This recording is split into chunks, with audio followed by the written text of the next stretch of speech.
오늘 설교 제목이 좀 깁니다. 모든 사람이 가진 욕구, 모든 사람에게 필요한 예수 그리스도라는 제목으로 여러분들에게 말씀을 전하겠습니다.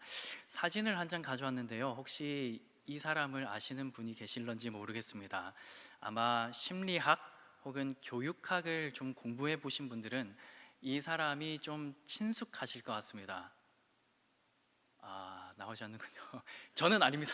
뭔가 사진이 준비되었었는데 메슬로우라는 사람의 사진을 제가 좀 준비를 했었는데요.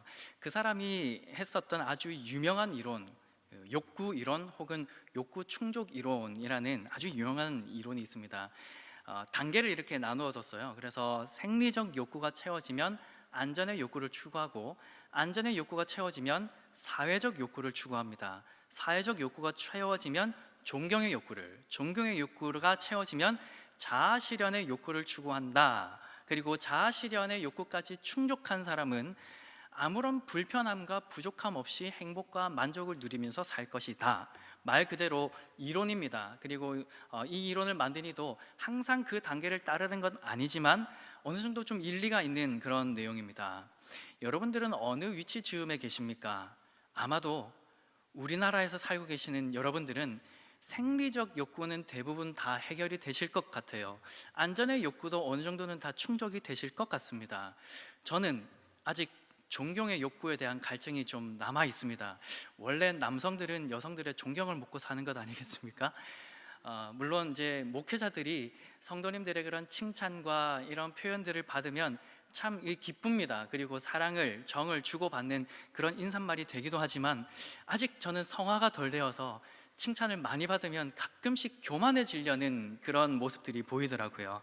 어쨌든 우리 안에는 이런 여러 가지 욕구들이 있고, 이런 것을 이론으로 만든 것 참 대단한 발견인 것 같습니다. 그러나 이런 탁월한 학자도 무언가 하나를 놓친 것이 있는데, 그것은 바로 모든 사람들이 가지고 있는 영적인 욕구입니다. 영적인 욕구요. 어느 욕구까지 채운 사람이든 상관이 없습니다. 누구나 전부 다 자아 실현의 욕구를 다 충족하는 것 아니지 않습니까? 혹은 아주 하위 단계에 있는 생리적인 혹은 안전의 욕구 같은 것들이 채워지지 않은 사람들, 혹은 자아 실현의 욕구까지 충분하게 충족한 사람들, 어느 부류에 있든지 관계없이 모든 사람들이 가지고 있는 갈증, 욕구가 있는데 그것은 영적인 욕구입니다. 다른 표현으로 하자면 종교심이라고 하겠습니다. 오늘 우리가 만나볼 두 사람은 당시 유대 사회에서 판이하게 전혀 다른 위치에서 완전 다른 삶을 살고 있는 두 사람입니다. 그러나 이 두 사람의 공통점이 있습니다. 둘 다 신적 존재를 의지하고 영적인 욕구를 채우길 갈급해하는 상태였다는 것입니다. 오늘 설교는 이렇게 진행되겠습니다. 먼저는 당시의 비주류였던 사마리아 여인을 만나신 예수님을 만나보고, 두 번째는 당시 주류였었던 니고데모를 만나신 예수님을 살펴보겠습니다. 마지막으로는 아주 극명하게 대비되는 처지에 있는 이 두 사람의 공통점이 무엇이고 그것을 설명드리고 그것이 우리에게 어떤 의미가 있는지를 말씀드리면서 설교를 마무리하겠습니다. 먼저 당시에 비주류 중에 비주류였던 사마리아 여인을 만나보겠습니다. 예수님은 한 여인을 만나기 위해서 사마리아 수가성을 일부러 지나가십니다. 성경은 일부러 지나고 있다고 말하고 있습니다. 이유가 있어요. 사마리아 사람들, 유대인들이 격렬합니다. 왜냐하면 유대인들은 그들이 가지고 있는 생각 속에서 이방인들은 하나님의 자녀도 아닐 뿐더러 인간 취급도 하지 않았습니다. 그런데 북쪽 이스라엘이 아수르에 의해서 멸망당한 뒤에 민족이 혼혈민족이 되어버립니다. 피가 섞이는 것이죠. 그것을 더 경멸하는 겁니다. 그래서 유대인들은 사마리아 사람들은 상종도 하지 않는다, 그들이 사는 땅은 우리가 발도 밟지 않는다, 그 땅은 밟지도 않는다라는 생각을 가지고 있었습니다. 근데 예수님이 일부러 그 사마리아 수가성을 지나가십니다. 그리고 한 여인과 원투원, 그러니까 1대1로 신방을 하시기 위해서 제자들에게 뭔가 심부름을 시켜서 보내십니다. 그리고 낮 12시입니다. 가장 햇볕이 뜨거운 시간, 아무도 우물을 기르러 나오지 않는 그곳에 예수님께서는 누군가를 기다리고 계셨고, 마침 사마리아 수가성 여인이 그곳으로 나옵니다. 그 여인이 왜 이 시간에 우물을 뜨러 왔을까요? 사람들 만나는 게 싫어서 그렇습니다. 왜 싫을까요? 사람들이 자기만 보면 뒤에서 수군거리기 때문입니다. 이 여인은 아주 유명한 사람입니다. 그 지역에서 아주 음란하기로 이름이 나 있는 여인이기 때문이죠. 완전 비주류입니다. 아웃사이더이죠. 사회 부적응자이고 왕따입니다. 음란하기로 이 유명한 사람, 성경은 이 여인의 이성 문제가 아주 복잡하다라고 설명해 주고 있습니다. 그래서 어느 누구도 어울리려고 하지 않았습니다. 상종하지도 않았습니다. 철저하게 소외되어 있는 비주류입니다. 예수님은 바로 그 여인을 만나기 위해서 먼 길을 걸으셨습니다.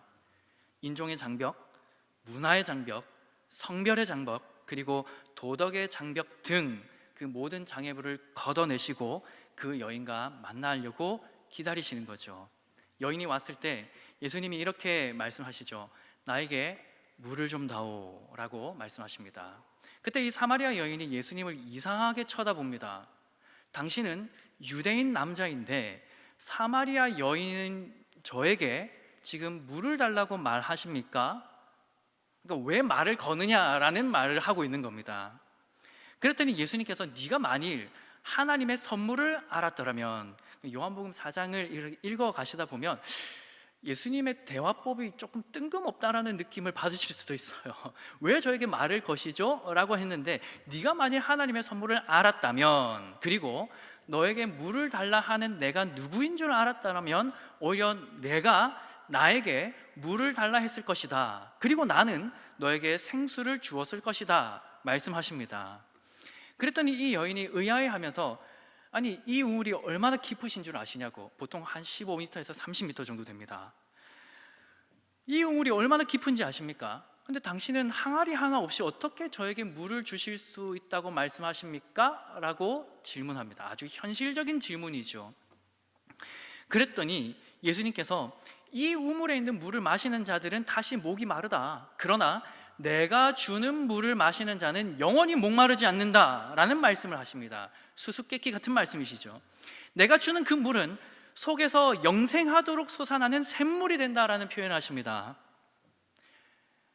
수도꼭지를 틀어서 물이 콸콸콸콸 계속 나오는 상태가 된다, 이런 의미는 아니잖아요, 그렇죠? 그래서 그 여인이 세상에 그런 물이 있습니까?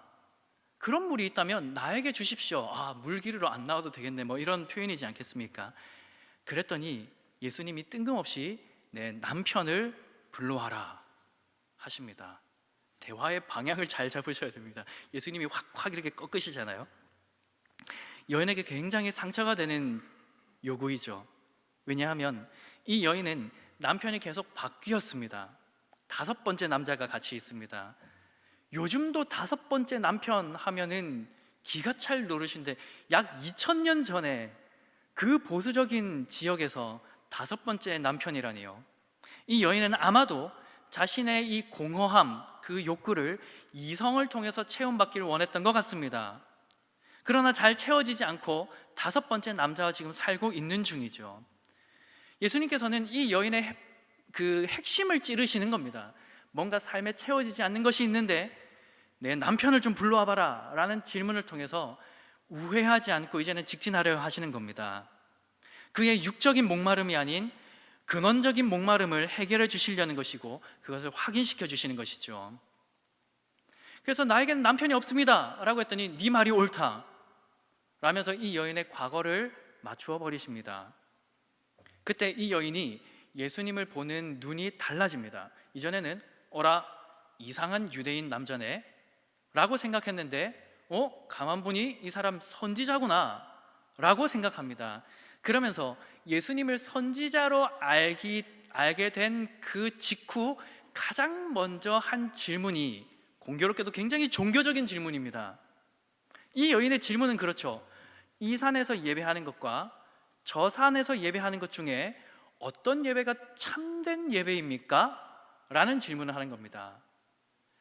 이 여인이 몸담고 있는 사마리아 지역 사람들은 그 우물가 주변에서 예배하는 것이 참된 예배라고 생각합니다. 그 우물은 굉장히 특별한 우물이거든요. 야곱의 우물이기 때문입니다. 반면 남유다에 있는 사람들은 예루살렘에서 하는 예배가 참된 예배라고 생각했습니다. 솔로몬과 그리고 다윗이 기도하고 응답받아 준비했었던 성전이 있는 곳입니다. 그리고 그 성전에 하나님이 임하셨었거든요. 그래서 남유다 사람들은 예루살렘에서, 북이스라엘 사람들은 사마리아에서 참된 예배가 가능하다라고 믿고 있었습니다. 어떤 예배가 참된 예배입니까? 라고 질문을 했죠. 그랬더니 예수님께서는 이 산도 아니고 저 산도 아니고 참된 예배를 할 때가 오는데 지금이다 라고 말씀하십니다. 그랬더니 이 여인이 하나님의 아들 그리스도가 오시면 우리에게 가르쳐 주실 겁니다 라고 했더니 이 요한복음에 가장 많이 반복되는 표현 중에 하나, 에고 에이미, 내가 그다 라는 말씀을 하시죠. 그때 사마리아 여인의 영적인 눈이 떠지면서 그 앞에 있는 예수님을 하나님의 아들 그리스도로 믿음으로 받아들이게 됩니다. 그리고 이 여인은 삶에서 완전한 만족함을 누리게 됩니다. 질문 드려볼까요? 이 여인이 예수님을 그리스도로 믿게 된 순간 첫사랑이 갑자기 회복되었습니까? 가정 형편이 바뀌었나요? 사람들의 평판이 달라졌을까요? 그렇지 않습니다. 그럼에도 불구하고 이 여인이 만족을 누릴 수 있는 이유는 그 앞에 있었던 예수가 그리스도라는 사실을 믿게 되었기 때문이고, 그 믿음 안에서 영과 진리로 예배하는 참된 예배자가 되었기 때문입니다. 예수님은 자신 이외의 모든 것은 우리에게 실망을 안겨준다라고 말씀하십니다. 오직 당신 안에서만 만족할 만한 샘물이 솟아난다고 말씀하시죠. 데이비드 포스터 월리스라는 사람이 캐니언 대학에서 했었던 졸업식 연설문은 아주 오래도록 회자되고 있습니다. 유명한 연설문인데 그 중에 일부를 제가 인용하겠습니다. 참고로 이 사람은 그리스도인은 아닙니다. 인용하겠습니다. 모든 사람은 숭배합니다. 무엇을 숭배할 것인지가 선택으로 남을 뿐입니다. 돈과 재물을 숭배하면 아무리 가져도 만족을 얻지 못합니다. 삶의 진정한 의미를 거기서 얻으려 하면 충분히 소유했다는 기분이 들지 않습니다. 그게 실상입니다. 몸과 미모와 성적 매력을 숭배해 보십시오. 늘 자신이 못생겨 보이고 나이 들어 노화가 표시나기 시작하면 실제로 땅에 묻히기도 전에 1000만 번을 미리 죽습니다. 권력을 숭배하면 결국 자신이 한없이 나약하게 느껴지고 두려워집니다. 이 두려움을 몰아내려면 다른 사람을 지배할 권력이 점점 더 많아져야 합니다. 똑똑해 보이는 지성을 숭배해 보십시오. 결국 자신이 늘 발각되기 직전에 미련한 사기꾼처럼 느껴집니다. 보시다시피 이런 종류의 숭배는 교활해서 그 자체가 악이나 죄는 아닙니다. 그러나 당신이 숭배하는 그것이 당신을 산채로 삼켜버릴 것입니다. 감사합니다. 이거 아멘 하면 안 되는 대목이었거든요. 아멘은 아닙니다. 근데 종교인이 아니었음에도 불구하고 이 정도의 깨달음을 가졌습니다. 우리 예수님은 여기에서 한 발 더 나아가서 이렇게 말씀하시죠. 나를 숭배하지 않고, 그러니까 예수님을 예배하지 않고 너의 삶의 중심이 내가 아니라면, 그래서 영적인 갈증을 내가 아닌 다른 어떤 것으로 채우려고 한다면 그것이 무엇이든 네가 숭배하는 그것으로 인하여서 너는 망할 것이다. 그것이 너를 삼켜버릴 것이다 라고 말씀하십니다. 사마리아 여인은 자신이 숭배하던 것을 예수님을 발견하면서 버리게 되었습니다. 지금 자기 앞에 있는 예수님을 숭배하게 된 것이죠. 그는 외국인으로서 처음으로 예수님을 하나님의 아들이라고 고백하는 그리스도인이 됩니다. 그리고 사마리아 성에서 예수님을 강사로 모시고 부흥사경회가 일어납니다. 삶이 완전히 바뀐 것이죠. 그의 갈급함은 채워졌고 그의 욕구도 채워졌습니다. 두 번째는 예수님이 그 사회의 가장 주류 멤버였었던 사람과의 만남, 니고데모와의 만남입니다. 니고데모는 민간 지도자였는데요, 히브리 최고 법원인 이 사네드린의 공회원이었습니다. 성공한 사람이고 독실하고 정직한 종교인으로 그려집니다. 그러니까 인사이더 중에 인사이더입니다. 누구나 친해지고 싶어하는 사람, 함께하면 반드시 어떤 형태로든 유익을 얻을 수 있는 그런 사람입니다. 더군다나 니고데모라는 이 사람 참 인품이 좋습니다. 왜냐하면 공식 교육도 받지 않았던 청년 예수를 향하여서 선생님이라고 정중하게 부르면서 대우하는 것만 보아도 이 사람의 인품이 얼마나 온유하고 넉넉한지 가늠해 볼 수 있습니다. 이성, 그러니까 지성이죠. 그리고 성공과 수양과 도덕성과 신앙까지 다 갖추고 있는 완벽한 사람, 거기에다가 열린 사고마저도 가지고 있는 아주 훌륭한 사람입니다. 이 정도 되는 인물이면 아무것도 부족함이 없을 것 같지 않습니까? 그 사람이 예수님을 찾아옵니다. 아주 늦은 시간에 주님을 찾아옵니다. 왜 늦은 시간에 예수님을 찾아왔을까요? 주석가들의 견해가 조금 엇갈리지만 제 생각에는 아마 예수님과 1대1로 좀 진중한 대화를 하고 싶어서 사람들의 이목을 좀 피한 것 같습니다. 그러면 왜 이 대화가 요한복음에만 기록되어 있을까요? 제 생각입니다만 사도 요한이 12제자들 중에 나이가 가장 어립니다. 그러니까 보통 막내가 일찍 출근하고 제일 늦게 퇴근하고 불 끄고 이렇게 이제 가야 되는데 퇴근하려고 하는데 이제 똑똑똑하고 이제 이 아주 중요한 사람이 와서 퇴근도 못하네 하고 이제 그 대화를 들은 것이 아닐까라는 약간의 합리적인 추측을 해봅니다. 덕분에 저희가 이 대화를 성경을 통해서 이렇게 접할 수 있게 된 거죠. 무튼간에 아주 흥미로운 것은 예수님이 니고데모를 대하는 태도입니다. 주님은 우물가의 여인을 대하시던 방식과는 정반대로 대하십니다. 우물가의 여인의 경우에는 주님이 직접 찾아가셔서 신방하셨죠. 니고데모는 직접 찾아오도록 기다리셨습니다. 그 여인에게는 아주 부드럽게 대화를 열어가셨지만 니고데모와의 대화 속에서는 아주 강경하고 직선적으로 대하십니다. 니고데모가 묻죠. 선생님, 당신에 대한 이 놀라운 말을 참 많이 들었습니다. 하나님께로부터 받은 지혜로 충만하시고 당신이 베푸는 그런 이적들은 하나님이 아니고서는 설명이 안 됩니다 하면서 이렇게 높여줍니다. 그랬더니 니고데모에게 다짜고짜 네가 거듭나지 않으면 하나님의 나라를 볼 수 없다 라고 말씀하십니다. 아주 문제를 직선적으로 말씀하시죠. 당혹스럽고 기분이 상했을 수도 있습니다. 도대체 여러분, 거듭난다는 게 무슨 뜻일까요? 여러분들은 거듭나셨습니까? 아무도 거듭나셨죠? 근데 이 거듭남을 설명하는 것이 생각보다 쉽지는 않습니다. 니고데모는 거듭남에 대한 그 개념을 잘 몰랐죠. 그래서 도대체 거듭난다는 게 무엇입니까? 제가 다시 아기가 되어서 엄마 뱃속에 들어갔다가 다시 출생을 해야 됩니까? 라고 질문합니다. 그랬더니 예수님께서 이후에 이 모든 것은 성령으로 가능한 것이다 라는 설명을, 비유를 몇 가지 들어가시면서 쭉 설명을 해주십니다. 그러면서 우리가 익히 잘 알고 있는 그 말씀을 니고데모에게 하시는데요, 요한복음 3장 16절 17절 말씀 우리 같이 한번 읽어보겠습니다. 시작. 하나님이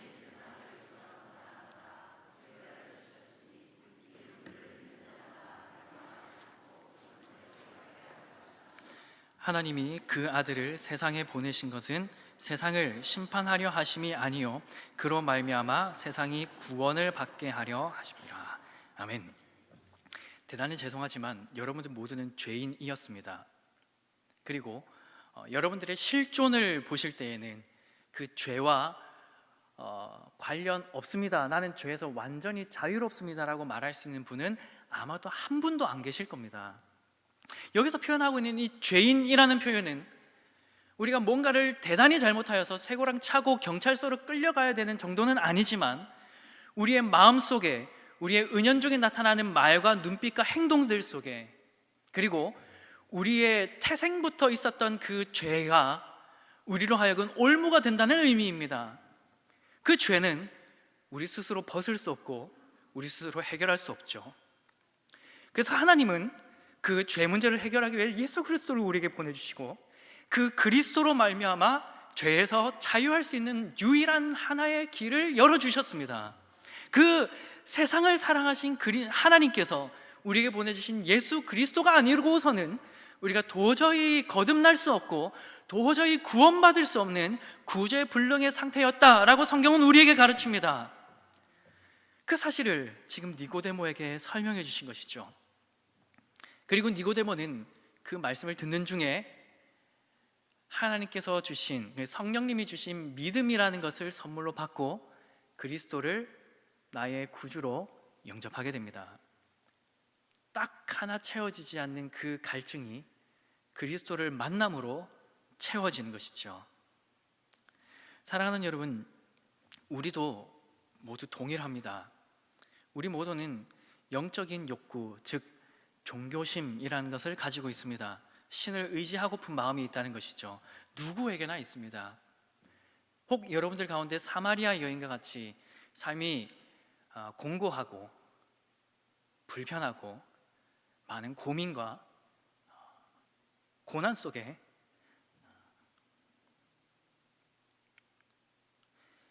살아가고 계시는 분들이 혹 계신다 하더라도 예수 그리스도를 영접하고 그분 안에서 살아가면 비록 우리의 삶의 환경이 바뀌지 않더라도 만족하고 기뻐하며 살아갈 수 있습니다.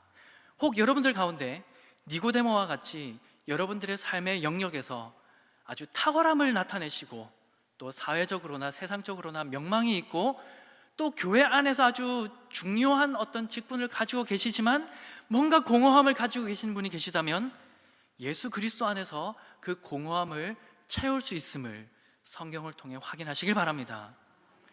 제가 아는 선배 목사님의 그 표현을 빌어서 말씀드리자면, 기독교에는 여러 가지 복이 있습니다만 모든 복의 근원은 딱 한 가지라는 이 표현을 저는 참 좋아합니다. 단 하나의 영원한 복입니다. 영원한 복들이 아닙니다. 영원한 복입니다. 단 하나의 영원한 복, 예수 그리스도입니다. 그 예수 그리스도, 만복의 근원이요 복의 모든 것이 되시는 예수 그리스도를 우리가 영접하고 그 예수 그리스도와 일상을 살아가고 그 예수 안에서 우리의 삶을 해석하고 그리스도의 은혜에 충만하게 살아간다면 비록 우리의 삶의 처지가 좀 불편할지라도 혹은 우리가 이 땅에서 무언가를 많이 가졌음에도 불구하고 채워지지 않는 무언 갈증이 있다 할지라도 그리스도 안에서 만족을 누리게 됩니다. 가정 형편이 어떠하든 관계없습니다. 여러분들의 삶의 걸음이 지금까지 어떠하든 관계없습니다. 외모가 아주 출중하고 예쁘거나 잘생긴 분들이나 그런 분들은 여기에 없으시지만 좀 자유분방하게 생기셔도 관계없습니다. 우리의 관계성이 주류이든 비주류이든 관계없습니다. 여러분들의 사회적 위치가 어떠하든 혹은 여러분들의 직분이 어떠하든 직업이 어떠하든 관계없습니다. 몸이 건강하든 몸이 불편하든 그것도 관계가 없습니다. 우리는 모두 공허함을 가지고 있고 그것은 단 하나의 영원한 복이 되시는 예수 그리스도로만 채워집니다. 그래서 누구나 예수님이 필요하죠. 말씀을 맺겠습니다. 여러분들은 이 땅 가운데서 만족을 누리면서 살아가고 계십니까? 물론 우리는 연약한 육신을 가지고 부족함을 가지고 이 땅에서 살아가기 때문에 믿음을 가졌지만 거듭남을 경험했지만 때때로 넘어지기도 합니다. 그런 분들에게 예수 그리스도를 소개해드리고 싶습니다. 그리고 그리스도 안에서 살아가시를 축복합니다. 혹 여러분들 가운데 아직 예수 그리스도를 잘 모르고 예수 믿는 믿음이 무엇인지 모르시는 분들이 계시다면 주님의 이름으로 사랑으로 권면드립니다. 그리스도께로 나오십시오. 그 그리스도는 여러분들의 모든 것이 되어주실 것입니다. 모든 복이 되어주실 것입니다.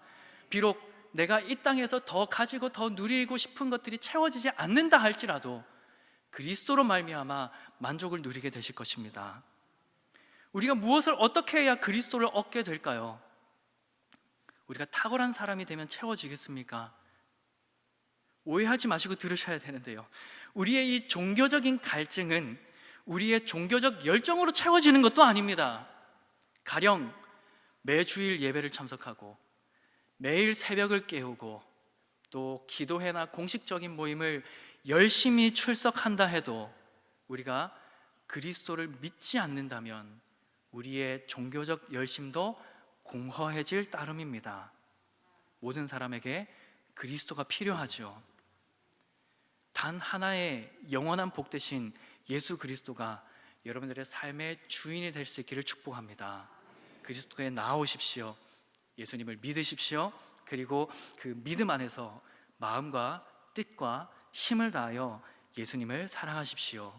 예수 안에 있는 참 자유와 만족과 기쁨을 이 땅에서 마음껏 누리며 살아가시는 여러분 될 수 있기를 삼위 하나님의 이름으로 간절히 축복합니다.